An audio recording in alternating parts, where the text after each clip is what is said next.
में जो चल रहा है उस पर भी बात करते हैं। अभी देश में आपने देखा पैसे के आधार पर सत्ता और सत्ता के जरिए पैसा का कितना बड़ा खेल सुप्रीम कोर्ट ने उजागर किया कि इलेक्ट्रॉन बॉन्ड के जरिए हजारों करोड़ रुपए का जनता चंदा भारतीय जनता पार्टी ने ईडी लगवा के सीबीआई लगवा के तमाम कंपनियों से लेने का काम किया और उसी पैसे को चुनाव में खर्च करके सत्ता में आने का काम किया। अभी अभी इनका झूठ बेनकाब हुआ कि किस तरह से सरकारी मशीनरी का दुरुपयोग किया। आप महसूस करो, पहले सरकारी नौकरी आती थी, अब सरकारी नौकरी बाद में आती है, पहले पेपर लीक हो जाता है। अभी पुलिस की भर्ती का पेपर लीक हुआ, 48 लाख बच्चों ने दिया और 400 रुपए पर बच्चे के हिसाब से 200 करोड़ रुपए इन्होंने कमाए और पेपर लीक करा के उन बच्चों के सपनों को उन्होंने खत्म करने का काम किया।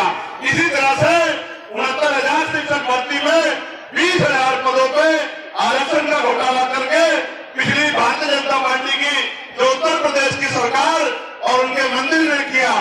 20,000 बच्चे सड़कों पे लड़ रहे थे, माइनस आंदोलन में 4 दिन संघर्ष किया, 6,800 नौकरियां उनकी जारी कराने का काम किया। जब 6,800 नौकरियां उनको मिली वो बड़े खुश हो गए, रोने लगे, गले लग गए कि भैया आपने नौकरी दिलवा दी। जब उनके चेहरों पे खुशी आई तो सरकार को बर्दाश्त नहीं हुआ, कोर्ट से स्टे करवा के उनकी नौकरी छीनने का काम किया। मैं उन सबको भी कह रहा हूं, आपकी नौकरी आपको दिलाने का काम हम लोग करेंगे, आप चिंता मत करो। मैं आपसे ये बात इसलिए कह रहा हूं कि सत्ता में बहुत ताकत, आप यहां से जाके पार्लियामेंट में नहीं बोल सकते हो। आपके द्वारा चुना हुआ नेता पार्लियामेंट में जाके बोलेगा, जब वो पार्लियामेंट में जाके बोलेगा, यहाँ की समस्याओं को बताएगा, तब वहां बैठी सरकार को ये समझ आएगा कि क्षेत्र में समस्या है, तब वो आपके लिए बजट अलॉट करेंगे, तब आपके क्षेत्रों में काम होगा। आपने कई लोगों को सांसद बनाया, क्या आपने कभी देखा कि उन्होंने पार्लियामेंट में जाके क्षेत्र की आवाज उठाई? ईमानदार से बताओ, कभी देखा? इसका मतलब आपकी वोट से उन्होंने अपना भला किया, लेकिन आपका भला नहीं किया। हम तो विजन के साथ आए हैं, जो विजन सदगुरु रविदास जी महाराज ने दिया। कौन सा विजन? कि ऐसा चाहूं राज में जहां मिले समन्वयन और छोटे बड़े सब संग से रविदास रहे प्रसन्न।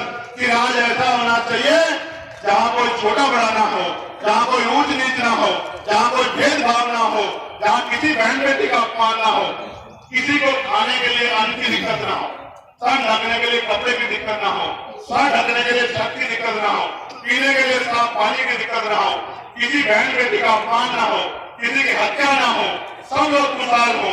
उस राज को नाम दिया बेगमपुरा राज। बेगम का मतलब होता है बिना गम का राज। बिना गम का राज आए, इसलिए हम लोग संघर्ष कर रहे हैं कि हर एक व्यक्ति खुशहाल हो। उसी राज को बाबा साहब अम्बेडकर संविधान में लिखे गए हैं कि देश में कोई भी छोटा बड़ा नहीं होगा, किसी के साथ ऊंच नीच भेदभाव नहीं होगा।